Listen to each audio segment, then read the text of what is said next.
حضرت ذوالقرنین رضی اللہ تعالیٰ عنہ۔ اللہ تعالیٰ نے انہیں زمین میں اقتدار دیا تھا۔ 4 لوگ دنیا میں ایسے ہو چکے ہیں جنہیں اللہ تبارک و تعالیٰ نے پوری دنیا میں اقتدار دیا، ایک وقت میں پوری دنیا کا ایک ہی بادشاہ۔ 2 مسلمان تھے، 2 کافر۔ مسلمانوں میں حضرت سلیمان علیہ السلام اور جناب ذوالقرنین علیہ السلام، اور کافروں میں بخت نصر اور نمرود۔ یہ 2 لوگ ہیں جنہیں اللہ نے پوری دنیا میں اقتدار دیا، اور پھر اس کے بعد آنے والے وقت میں اللہ تعالیٰ امام مہدی کو سارا اقتدار عطا فرمائے پوری دنیا کا۔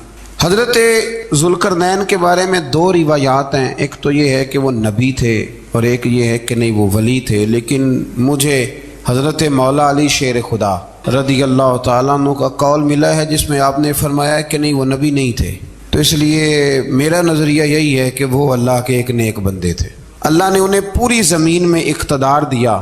وہ ایک مہم پہ نکلے، ان کا ارادہ بنا کہ میں ذرا دنیا کا چکر لگاؤں، تو انہوں نے سفر شروع کیا کہ میں دیکھوں ذرا سورج غروب کہاں ہوتا ہے۔ تو فرماتے میں پہنچا، بڑا گیا، لیکن میں اس مقام تک پہنچ گیا جہاں سورج غروب ہوتا ہے، تو پھر میں نے دیکھا کہ ایک سیاہ کنواں ہے جس کے اندر جا کے وہ چھپ گیا ہے، لیکن رب کریم کی اس حقیقت تک میں پہنچ سکا نہیں۔ پھر آپ فرماتے ہیں کہ میں آگے نکلا تو مجھے ایک قوم کے بارے میں بتلایا گیا جو بڑی خونخوار قوم تھی، بڑی خونخوار، اس کو یاجوج اور ماجوج کہا جاتا ہے۔ یہ قوم اتنی خونخوار تھی کہ یہ درندوں کو بھی کھا جایا کرتی تھی، اتنے لمبے چوڑے ان کے قد تھے، اتنے زیادہ طاقتور تھے کہ سانپ اور بچھو بھی کھا جاتے تھے۔ یہ نکلا کرتے تھے سبزے کے دنوں میں تو ساری کھیتیاں اجاڑ جاتے تھے، ہر چیز تباہ کر جاتے تھے، حتیٰ کہ انسانوں تک کو کھا جاتے تھے۔ تو حضرت ذوالقرنین جب وہاں پہنچے، اللہ تبارک و تعالیٰ نے انہیں ان مظلوم لوگوں کا مددگار بنایا جن پر یاجوج اور ماجوج کی قوم ظلم کرتی تھی۔ انہوں نے آپ سے کہا کہ حضور مہربانی فرمائیں، اس قوم سے تو ہماری جان چھڑائیں۔ آپ نے فرمایا تم میری مدد کرو۔ انہوں نے کہا حضور کس طرح؟ فرمایا بس جسمانی طور پر میری مدد کرو۔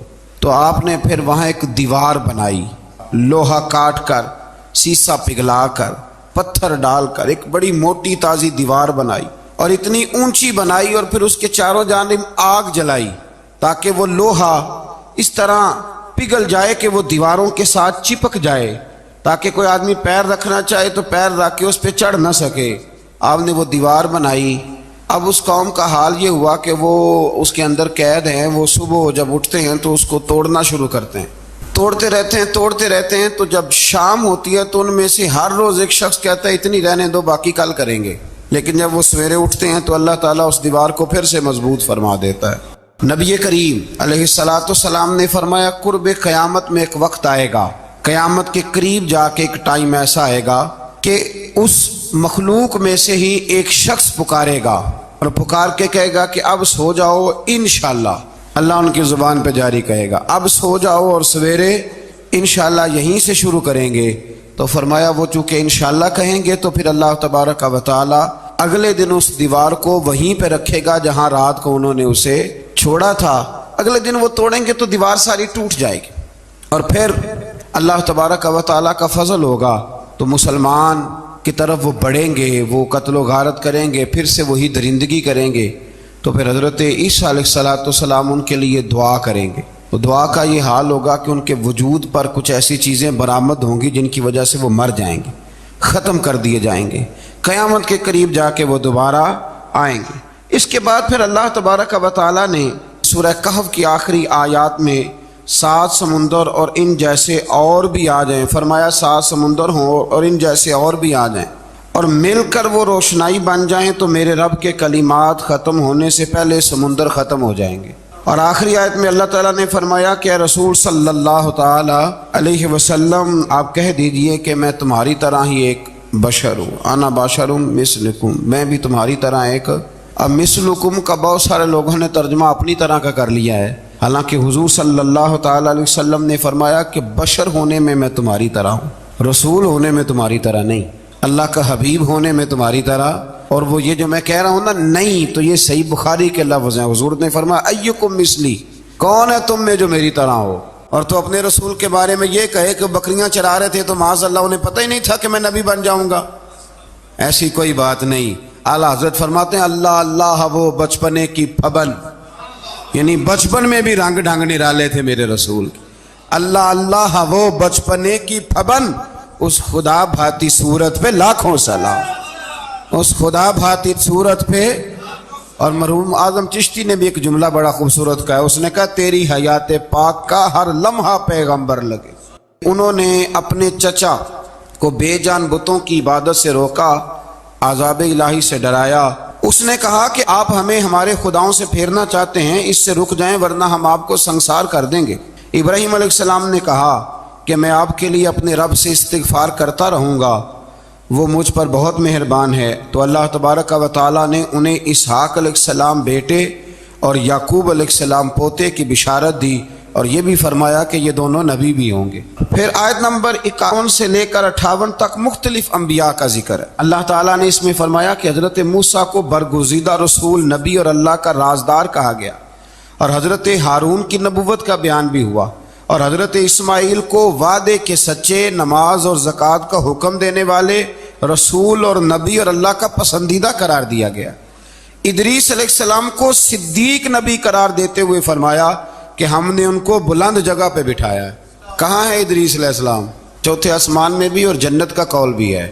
دو روایتیں ان کے بارے میں ملتی ہیں، ایک تو یہ ہے کہ وہ حضرت ملک الموت سے ایک دفعہ کہنے لگے تو میرا یار نہیں بن جاتا؟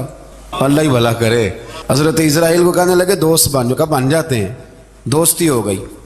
فرمانے لگے یار موت کا ذائقہ کیسے چکھاتا ہے؟ کہنے لگا میں آپ کو چکھا دیتا ہوں۔ آپ کو موت کا ذائقہ چکھایا اور دوبارہ پھر روح ڈال دی، آپ اٹھ کے بیٹھ گئے۔ کہنے لگے دوزخ تو دکھا، نے وہ بھی دکھا دی۔ فرمایا جنت تو دکھا، جنت بھی دکھائی۔ تو کہنے لگا واپس چلیں، فرمانے لگے اب تو نہیں جانا۔ کیوں؟ فرمایا رب فرماتا ہے ہم فیہ خالدون، جو جنت میں آئے گا یہیں رہے گا۔ نے کہا جناب وہ تو پہلے موت کا ذائقہ چکھنا ہے، پل صراط جو دوزخ کے اوپر ہے وہاں سے گزرنا ہے۔ تو آپ فرمانے لگے یہ دونوں کام میں کر چکا ہوں اور تو نہیں کرائے ہیں، لہذا میں آ گیا ہوں تو میں نے یہیں پہ رہنا ہے۔ اب حضرت ملک الموت علیہ السلام نے عرض کی مالک یہ تیرا بندہ، فرمایا تیری دوست بھی اس کے ساتھ لگی تھی تو میری توفیق سے ہی لگی تھی، اور یہ یہاں تک آئے بھی میری توفیق سے ہی ہے، میرا ارادہ بن گیا انہیں یہاں رکھنے کا۔ میری طلب بھی تو تیرے کرم کا صدقہ ہے، میری طلب بھی تو تیرے کرم کا صدقہ ہے۔ یہ پاؤں اٹھتے نہیں بلکہ یہ اٹھائے جاتے ہیں، تو یہ بھی تو اس کا کرم ہوتا ہے نا کہ وہ کس طرح کر کے کسی کو نوازتا ہے۔ آیت نمبر 59 میں اللہ تعالیٰ کے فرما بردار اور سرکش بندوں کے احوال اور جو ان کے آخرت میں احوال ہوں گے ان کا ذکر کیا گیا ہے۔ آیت نمبر 66 میں بتایا گیا ہے کہ منکرین آخرت حیات بعد الموت کے بارے میں ہمیشہ شک میں مبتلا رہے۔ انہیں یقین ہونا چاہیے کہ مرنے کے بعد دوبارہ وہی خالق زندہ کرے گا جس نے پہلی بار بغیر کسی نام و نشان کے پیدا کیا۔ آیت نمبر 76 میں بتایا کہ جو لوگ گمراہی میں مبتلا ہیں ان کے ابتلا میں اضافے کے لیے مہلت کی مدت بڑھا دی جاتی، اور جو ہدایت یافتہ ہیں ان کو مزید استقامت نصیب ہوتی ہے۔ اللہ کے ہاں ثواب اور انجام خیر کے اعتبار سے باقی رہنے والی نیکیاں سب سے زیادہ بہتر، ایسی نیکیاں کریں جو باقی رہیں ہمیشہ۔ کیا کہتے ہیں؟ صدقہ جاریہ۔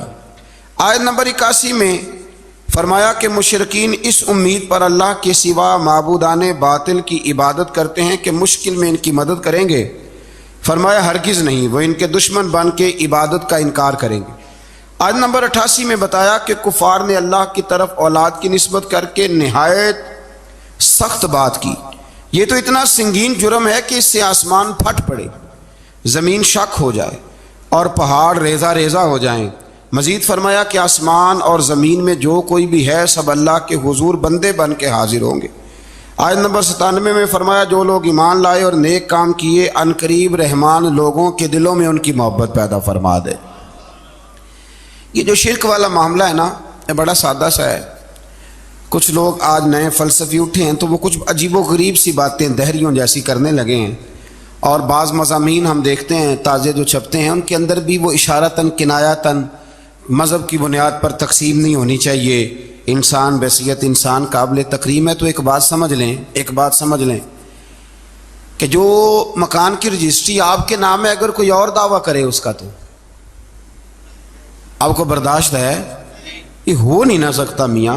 ملک میں وزیر کئی ہو سکتے ہیں پر وزیر اعظم ایک ہوتا ہے، اس کو سمجھ لیں۔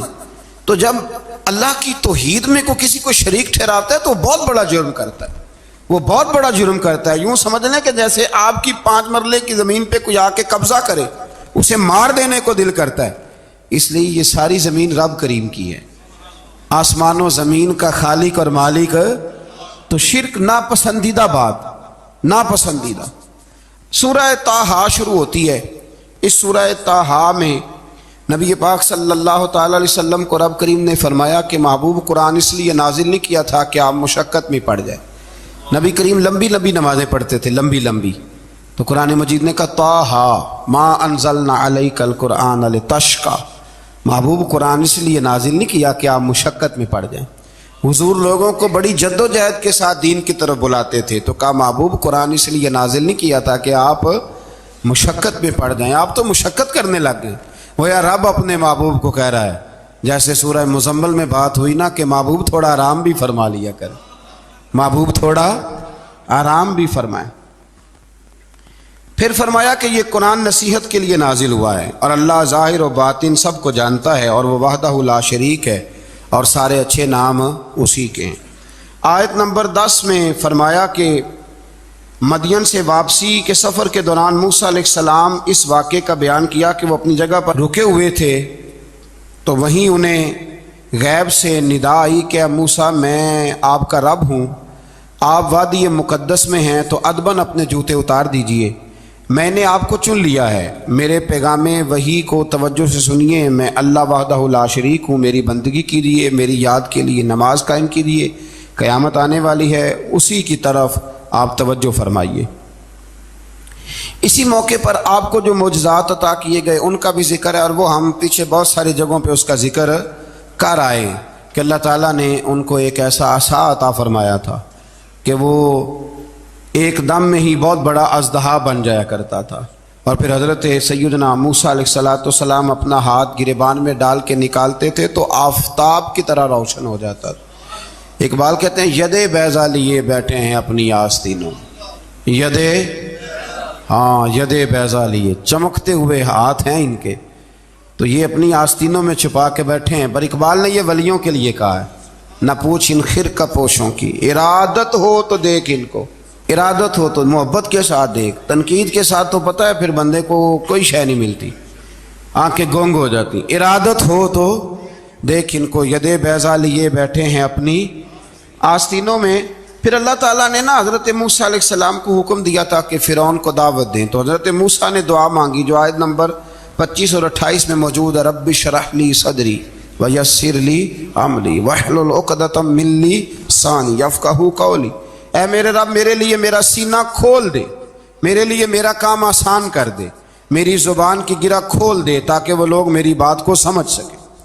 یہ آپ نے دعا فرمائی، اور آگے جا کے مزید آپ نے التجا کی کہ میرے خاندان میں سے میرے بھائی ہارون کو اس مشن میں میرا وزیر بنا دے تاکہ مجھے تقویت ملے، اور اسے میرا شریک کار بنا دیجیے۔ اللہ تعالیٰ نے ان کی اس دعا کو قبول فرما لیا۔ آیت نمبر 38 سے حضرت موسیٰ علیہ السلام کی پیدائش کا ذکر ہوتا ہے، اور یہ تقریباً آیت نمبر 76 تک چلتا ہے۔ واقعہ آپ نے پہلے بھی سنا ہوا ہے، اپنے لفظوں میں بھی عرض کیے دیتا ہوں۔